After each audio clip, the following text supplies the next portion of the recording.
Hi viewers, welcome to real estate TV. ఈ రోజు మనం మహాదేవ్ ఇన్ఫ్రా డెవలపర్స్ వాళ్ళ గోల్డెన్ లీఫ్ వెంచర్ లో ఉన్నాము. సో ఈ వెంచర్ ని చూడడానికి, ఇక్కడ జరిగేటువంటి సంబరాలని కూడా చూడడానికి వచ్చేసారు real estate expert Sanjay Nayak గారు. సో వారితో మనం మాట్లాడదాం. వెంచర్ ని చూసారు కాబట్టి వాళ్ళకి ఏమనిపిస్తుంది తెలుసుకుందాం.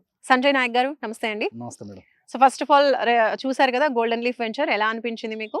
బాగుంది మేడం, చాలా బాగుంది. ఓకే. సో హైవేని ఆనుకొని ఉండడం చాలా అట్రాక్టివ్ ఉందన్నమాట. సో కస్టమర్స్ ఎవరైనా వెళ్ళే వాళ్ళు కూడా ఆగి చూసి కొనేలాగానే ఉంది. ప్రాజెక్ట్ కూడా చాలా బాగుంది అండ్ అన్ని డెవలప్మెంట్స్ కంప్లీట్ అయినాయి కాబట్టి బాగుంది project. Okay. So as a real estate expert గా మీరు ఎన్ని ఇయర్స్ నుంచి ఉన్నారు? సో నేను రియల్ ఎస్టేట్ ఇండస్ట్రీలో లాస్ట్ 7 years నుంచి ఉన్నాను. 6 Okay. years కంప్లీట్ అయిపోయింది, ఇప్పుడు 7th year రన్నింగ్ నాది. Hmm. సో రియల్ ఎస్టేట్ నేను ఒక సేల్స్ కమ్ ట్రైనర్ అనమాట. సేల్స్ చేస్తూ trainings ఇస్తుంటాను.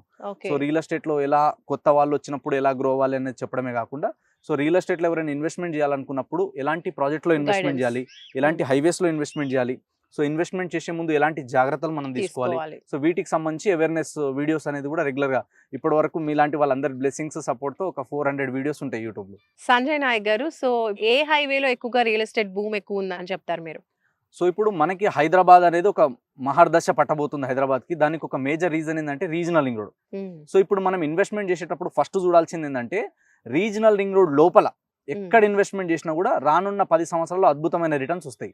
And one of the major highways లో ఇప్పుడు బాగా ట్రెండ్ అవుతున్న హైవేస్ లో one of the highway Hyderabad to Vijayawada highway. ఎందుకు అంటే ఇప్పుడు మనం హైదరాబాద్ నుంచి తీసుకుంటే మనకి మేజర్ గా ఎల్బీ నగర్ నుంచి ఆల్రెడీ మనకి పెద్దంబర్పేట ఓఆర్ఆర్ వరకు అంతా కూడా వెల్ డెవలప్డ్. అది దాటిన తర్వాత కూడా మనకి కాలేజెస్ యూనివర్సిటీస్ చాలా వరకు ఉన్నాయి. అండ్ అక్కడ నుంచి నెక్స్ట్ మొదలు పెడితే మనకి ఏంటంటే చౌటుప్పల్. ఎందుకు చౌటుప్పల్ అంటే ఇటు రీజనల్ లింక్ రోడ్ తీసుకుంటే మనకి నార్థన్ పార్ట్ సౌత్ పార్ట్ రెండు కలిసే జంక్షన్ ఏదైనా ఉంది అంటే అది మనకి చౌటుప్పల్ దగ్గర.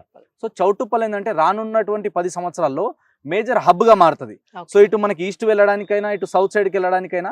అండ్ ఇంకొకటి ఏంటంటే ఇప్పుడు మనకి అమరావతి రాజధాని అయిపోయిన తర్వాత హైదరాబాద్ టు రాజధాని కనెక్టింగ్ రోడ్ అవ్వడం, అండ్ ఇప్పుడు ఇది 4 lanes కాస్త 6 lanes అవ్వడం, and industrial parks, textile parks ఇవన్నీ కూడా ఇక్కడ నియర్ బై ఉన్నాయి. కాబట్టి రానున్నటువంటి 5 నుంచి 10 సంవత్సరాల్లో ఈ హైవేకి, విజయవాడ హైవేకి ఇంకా రానున్న రోజుల్లో ఇంకా డెవలప్మెంట్ పెరగడానికి స్కోప్ ఉంది. సో రోడ్ కనెక్టివిటీ గురించి క్లియర్ గా చెప్పారు. ఇంకా ఏమేమి ఇండస్ట్రీస్ రాబోతున్నాయి, ఎస్టాబ్లిష్ అయిన ఇండస్ట్రీస్ గురించి ఒకసారి చెప్పండి. సో ఇప్పుడు మనకి కొత్త గవర్నమెంట్ ఫామ్ అయిన తర్వాత కూడా సీఎం రేవంత్ రెడ్డి గారు కావచ్చు, అదేవిధంగా మనకి దుద్దిళ్ల శ్రీధర్ బాబు గారు కావచ్చు, కొన్ని అనౌన్స్మెంట్ కూడా చేయడం జరిగింది మనకి. సో విజయవాడ హైవేలో కూడా మనకి హైవే ఎక్స్టెన్షన్ చేయడం ఒకటి. తర్వాత వచ్చేసి మనకి ఇండస్ట్రియల్ ఏరియాస్ ఉన్నాయి ఇక్కడ, లైక్ మల్కాపూర్ కావచ్చు, ఇంకా మధ్యలో కొన్ని ఏరియాస్ ఉన్నాయి. చౌటుప్పల్ కావచ్చు, చౌటుప్పల్ సరౌండింగ్ కొన్ని ఏరియాస్ ఉన్నాయి. సో ఈ ఏరియాస్లలో రానున్నటువంటి రోజులలో గవర్నమెంట్ ఇంకా ఇక్కడ మనకి పార్క్స్ తీసుకురావడం వల్ల సో ఇక్కడ ఎంప్లాయ్మెంట్ జనరేట్ అవుతుంది. ఎక్కడైనా సరే ఒక గుడ్డి గుర్తు మనం ఏం పెట్టుకోవాలంటే, ఎక్కడైతే కనెక్టివిటీస్ ఉంటాయో ఆ హైవేకి ఎక్కువ గ్రోత్ ఉంటుంది. అంటే రోడ్వే కనెక్టివిటీ మినిమం ఉండాలి. ఇది సూత్రం అనమాట రియల్ ఎస్టేట్లో ఇన్వెస్ట్మెంట్ చేసే ముందు. సెకండ్ వచ్చేసి ఏంటంటే మనం సిటీకి ఎంత దూరం ఉంటున్నాం అన్నది. ఇక్కడ నుంచి మనం హార్డ్లీ వచ్చేసి చౌటుప్పల్ నుంచి మనం సిటీ వరకు ఎల్బీ నగర్ తీసుకున్న 45 minutes డ్రైవ్ అంతే.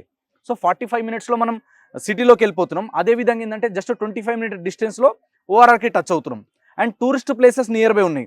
అదేవిధంగా తీసుకుంటే ఏంటంటే మనకి కనెక్టివిటీస్ ఉండడం, 2 రాజధానులను కలిపే రోడ్ ఉండడం వల్ల రాబోయేటువంటి రోజుల్లో ఈ రీజనల్ రింగ్ రోడ్ ఒకటి, రీజనల్ రింగ్ రోడ్ని బేస్ చేసుకొని రేడియల్ రోడ్స్ ఒకటి, వీటన్నిటికీ కూడా రాబోయే రోజుల్లో అద్భుతమైన అప్రిషియేషన్ రావడానికి ఎక్కువ స్కోప్ ఉంటుంది. So as a real estate expert గా ఎవరైనా ఇన్వెస్ట్ చేయాలి అనుకుంటే ఎటువంటి వెంచర్స్ ని సెలెక్ట్ చేసుకోవాలి అంటారు?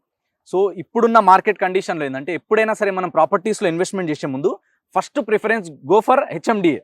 ఎందుకు హెచ్ఎండిఏ అంటే పేరులోనే ఉంది, Hyderabad metropolitan development authority. And ఇప్పుడు గవర్నమెంట్ కూడా ఏం చెప్తుందంటే ప్రపోజల్, ఎక్కడైతే హెచ్ఎండిఏ లిమిట్స్ ఉన్నాయో అక్కడ దాకా కూడా, అండ్ రీజనల్ రింగ్ రోడ్ లోపల వరకు అంతా కూడా హెచ్ఎండిఏ ఎక్స్పాండ్ అవ్వడం వల్ల ఏమవుతుందంటే సిటీలో కలిసిపోతుంది. సో మనం రేపటి రోజు అమ్ముకోవాలన్నా లేదా ఇల్లు కట్టుకొని ఉండాలన్నా కూడా హెచ్ఎండిఏకి ఉండే అప్రిషియేషన్ వేరే ఉంటుంది. అండ్ దీంతో పాటు ఏంటంటే హెచ్ఎండిఏలో తీసుకుంటే ఆల్ డెవలప్మెంట్స్ ఉంటాయి, లైక్ రోడ్స్ కావచ్చు, ఎలక్ట్రిసిటీ, డ్రైనేజ్ కావచ్చు. లీగాలిటీ అనేది చాలా క్లియర్ ఉంటుంది. హైదరాబాద్ లిమిట్లో ఉండడం, లీగల్గా క్లియర్ ఉండడం, అన్ని డెవలప్మెంట్స్ ఉండడం మేజర్ అడ్వాంటేజ్. అండ్ తొందరగా కన్స్ట్రక్షన్ చేసుకోవడానికి వీలున్న ఏరియా ఏదైనా ఉంది అంటే అది మనకి హెచ్ఎండిఏ. కాబట్టి ఫస్ట్ ప్రిఫరెన్స్ ఎవరైనా సరే ఇన్వెస్ట్మెంట్ చేయాలన్నప్పుడు హెచ్ఎండిఏకి వెళ్ళాలి. కానీ హెచ్ఎండిఏలో ఇంకోటి ఏంటంటే కొంచెం ప్రీమియం ఉంటుంది. అంటే హెచ్ఎండిఏలో మనం కొనాలంటే మినిమం ఒక 15,000 నుంచి ఎబోవ్ ఉంటుంది పర్ స్క్వేర్ యార్డ్. అంతకన్నా బిలోలో హెచ్ఎండిఏలో రెరా అప్రూవల్ ఉన్నది దొరకడం చాలా కష్టం. సెకండ్ వచ్చేసి ఏంటంటే డిటిసిపి, అంటే directorate of town and country planning. So DTCP కూడా ఇప్పుడు హెచ్ఎండిఏ లాగానే సేమ్ డెవలప్మెంట్స్ ఉన్నాయి. కాకపోతే హెచ్ఎండిఏ లిమిట్స్ కంప్లీట్ అయిన తర్వాత వచ్చేదంతా కూడా డిటిసిపి. కాబట్టి డిటిసిపిలో చూసుకుంటే మనకి తక్కువ ప్రైస్ నుంచి ఉంటాయి. అంటే వరస్ట్ కేసులో లోయెస్ట్ ప్రైస్ తీసుకున్నా ఒక 6,000 8,000 నుంచి మొదలు పెడితే అప్ టు 20-30,000 వరకు ఉంటుంది. Depends upon area, depends upon ప్రాజెక్ట్ని బట్టి ప్రైజెస్ అనేవి చేంజ్ అవుతూ ఉంటాయి. అండ్ దీని తర్వాత వచ్చేసి ఏంటంటే నెక్స్ట్ ఇప్పుడు చాలా మంది డిటిసిపిలో కూడా కొనలేము, హెచ్ఎండిఏలో కూడా కొనలేము అన్నప్పుడు కొందరు ఏం చేస్తారంటే ఫామ్ ల్యాండ్స్కి వెళ్తారు అనమాట. సో ఫామ్ ల్యాండ్స్లో కూడా ఏంటంటే మనకి ఏవైతే సిటీకి నియర్ బై ఉన్నాయో, లీగల్గా క్లియర్గా ఉన్నాయో, సో దాంట్లో వాళ్ళు ఇచ్చే ఎమ్యూనిటీస్ డెవలప్మెంట్స్ ఏమేమి ఉన్నాయో అవన్నీ కూడా చూసుకొని ఒకసారి లీగల్ వెరిఫికేషన్ చేసుకున్న తర్వాత ఇన్వెస్ట్మెంట్ చేయగలిగితే ఏదైనా సరే హెచ్ఎండిఏ కావచ్చు, డిటిసిపి కావచ్చు, లేదా ఫామ్ ల్యాండ్లో అయినా అద్భుతమైన అప్రిషియేషన్ వస్తుంది. కానీ ఎక్కువ అప్రిషియేషన్ వచ్చేది మాత్రం హెచ్ఎండిఏ డిటిసిపిలో ఎక్కువ ఉంటుంది అనమాట. అండ్ రీసేల్ కూడా చాలా ఈజీ ఉంటుంది ఈ రెండు లేఅవుట్లో. సో ప్రస్తుతం ఈ గోల్డెన్ లీఫ్ వెంచర్ అప్రూవల్స్ గురించి, లీగాలిటీ గురించి ఒకటి చెప్పండి. సో హెచ్ఎండిఏ లేఅవుట్ ఉంది ఆల్రెడీ మనకి, అండ్ రెరా అప్రూవల్ ఉంది కాబట్టి సో ఇక్కడ మనకు మేజర్ అడ్వాంటేజ్ ఏంటంటే ఒక్కసారి హెచ్ఎండిఏ అండ్ రెరా నుంచి పర్మిషన్ వచ్చిందంటే మనం లీగల్ గా ఇంకా పెద్దగా టెన్షన్ పడాల్సిన అవసరం లేదు.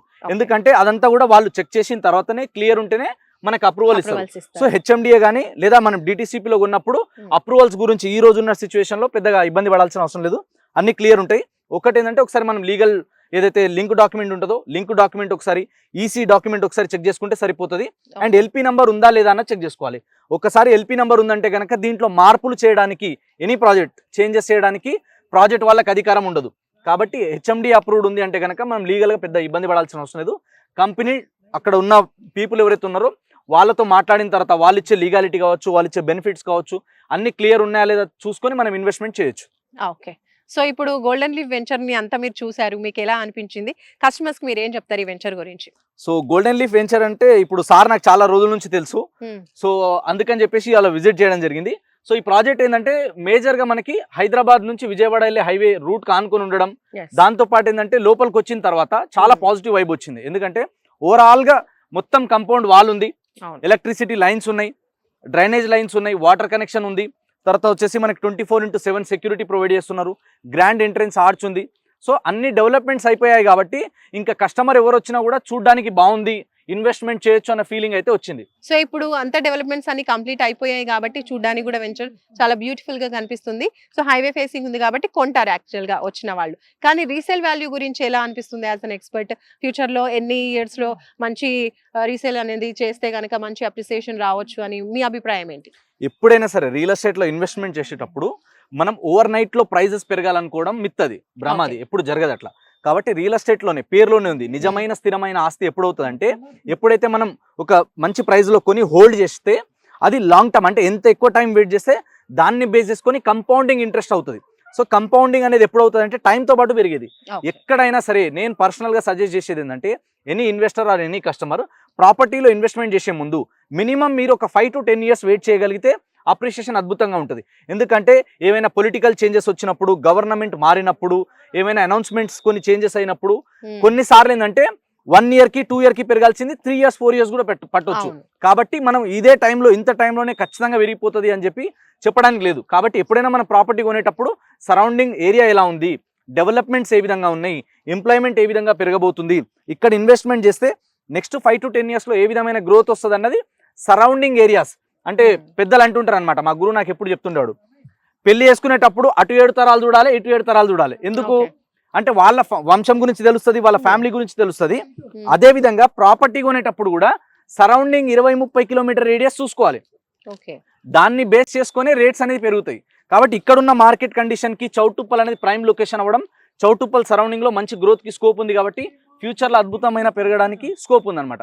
ఇక్కడ ఉన్న వాళ్ళకి 5 to 10 years వెయిట్ చేయగలిగితే మంచి అప్రిషియేషన్ తీసుకోవచ్చు. ఓకే, సూపర్ అండి. As a real estate expert గా సంజయ్ గారు నిజంగా చాలా మంచి ఇన్ఫర్మేషన్ ఇచ్చారు. అదే గోల్డెన్ లీఫ్ వెంచర్ గురించే కాకుండా ఓవరాల్ గా ఎక్కడ ఇన్వెస్ట్ చేయాలన్నా కూడా ఈ సూత్రాలు అనేవి క్లియర్ గా మనం ఫాలో అయిపోవచ్చు అనమాట. సో ఇంత మంచి ఇన్ఫర్మేషన్ రియల్ ఎస్టేట్ గురించి మీరు అందించినందుకు థ్యాంక్ యూ సో మచ్ అండి. Thank you madam. Thank you. So చూస్తున్నారు కదండి, సంజయ్ నాయక్ గారు తన ఎక్స్పీరియన్స్ తో చాలా చక్కని ఇన్ఫర్మేషన్ అయితే మనకి ఇచ్చారు. అలాగే గోల్డెన్ లీఫ్ వెంచర్ ని కూడా చూసారు కదా, అందులో కూడా చాలా మంచి డెవలప్మెంట్స్ అనేవి చేశారు. మనకి హెచ్ఎండి అండ్ రెరా అప్రూవల్స్ ఉన్నాయి, హైవే ఫేసింగ్ ఉంది కాబట్టి హ్యాపీగా మీరు ఇన్వెస్ట్ చేయొచ్చు అని చెప్తున్నారు. సో మీరు కూడా ఇంట్రెస్ట్ ఉంటే స్క్రీన్ పై కనిపించే నెంబర్స్ కి కాల్ చేసి ఫర్దర్ ఇన్ఫర్మేషన్ తెలుసుకోవచ్చు. ఓకే, సో మనకు బ్యూటిఫుల్ వెంచర్ తో మళ్ళీ మనం రియల్ ఎస్టేట్ టీవీలో కలుసుకుందాం. Until then bye bye. Hi అండి, this is actress cum anchor fun bucket Nagabhargavi. మరి మీరు చూస్తున్నారు రియల్ ఎస్టేట్ టీవీ. ఏపీఎన్ తెలంగాణలో రియల్ ఎస్టేట్కి సంబంధించిన ఏ విధమైన ఇన్ఫర్మేషన్కైనా సరే సబ్స్క్రైబ్ చేయండి రియల్ ఎస్టేట్ టీవీ.